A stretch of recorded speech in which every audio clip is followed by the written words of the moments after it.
Assalamualaikum warahmatullahi wabarakatuh. Perkenalkan, nama saya Rizka Intan Pratiwi, kelas 12B Farmasi. Asal sekolah saya dari SMK Kesehatan Husada Pratama. Di sini saya akan membahas materi bahasa Indonesia tentang cerita sejarah, yaitu tentang peristiwa Rengas Dengklok. Peristiwa Rengas Dengklok. Seperti yang kita ketahui, peristiwa Rengas Dengklok sangat erat kaitannya dengan sejarah proklamasi kemerdekaan.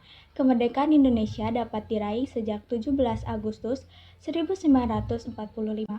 Perjuangan pun terus dilakukan oleh pejuang bahkan sebelum Indonesia merdeka.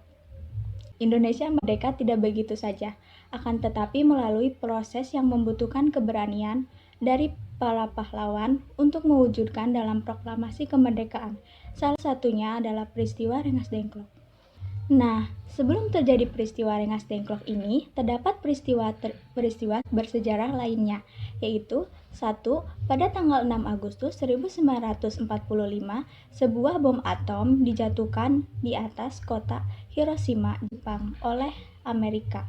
Yang kedua, pada tanggal 9 Agustus 1945, bom atom kedua dijatuhkan di atas Nagasaki. Yang ketiga, pada tanggal 10 Agustus 1945, Jepang telah menyerahkan kepada sekutu. Yang keempat, pada tanggal 14 Agustus 1945, Jepang telah menyerahkan kepada sekutu.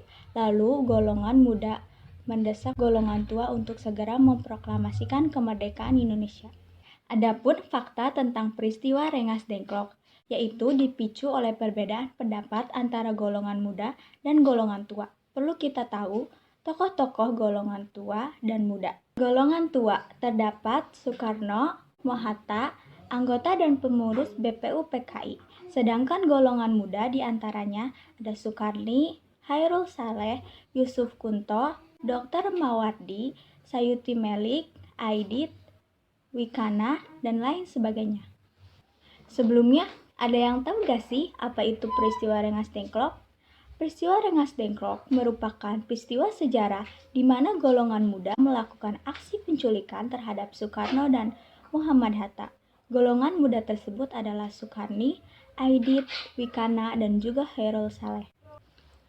Pada tanggal 16 Agustus 1945 dini hari, sekitar pukul 4.00, Sukarni dan Yusuf Kunto menjemput Hatta, sedangkan Chairul Saleh dan Dr. Muwardi menjemput Soekarno. Soekarno dan Hatta kemudian dibawa keluar kota menuju Rengas Dengklok. Sepasukan peta dan rombongan petugas mengawal sampai ke Rengas Dengklok. Rengas Dengklok berada di kawasan Kabupaten Karawang. Kenapa Rengas Dengklok? Karena Rengas Dengklok dianggap adalah lokasi yang aman dari segi perhitungan militer karena jauh dari Jakarta dan Cirebon. Selain itu, pengawasan bagi tentara jadi lebih mudah dilakukan jika mereka datang dari arah Jakarta ataupun Bandung. Di Rengas Dengklok, Sukarni kembali membicarakan kepada Soekarno meminta segera dilaksanakan proklamasi. Sayangnya belum tercapai titik temu antara kedua golongan ini. Lalu Yusuf Kunto kembali ke Jakarta untuk melaporkan apa yang didengarnya. Yusuf Kunto bertemu dengan Ahmad Subarjo dan Wikana. Mendengar cerita dari Yusuf Kunto, mereka sepakat bahwa proklamasi akan dilaksanakan di Jakarta. Ahmad Subarjo, Yusuf Kunto, dan Wikana berangkat ke Rengas Dengklok untuk menjemput Soekarno dan Hatta.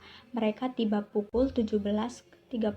Sukarni dan Sudanko Subeno belum bersedia melepas Soekarno dan Hatta apabila tidak ada jaminan terlaksananya proklamasi pada malam hari ini juga, dengan janji bahwa proklamasi dilaksanakan tanggal 17 Agustus 1945, selambat-lambatnya pukul 12.00.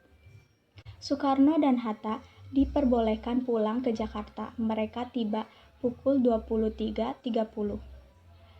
Di rumah Laksma Maida, gabungan tua dan muda berkumpul dan merancang teks proklamasi oleh Soekarno, Mohatta, Ahmad Subarjo, Sayuti Melik, Sukarni.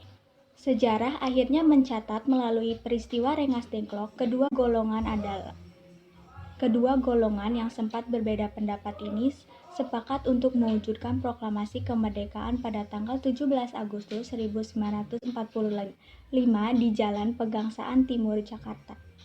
Cukup sekian video dari saya kali ini, semoga bermanfaat. Assalamualaikum warahmatullahi wabarakatuh.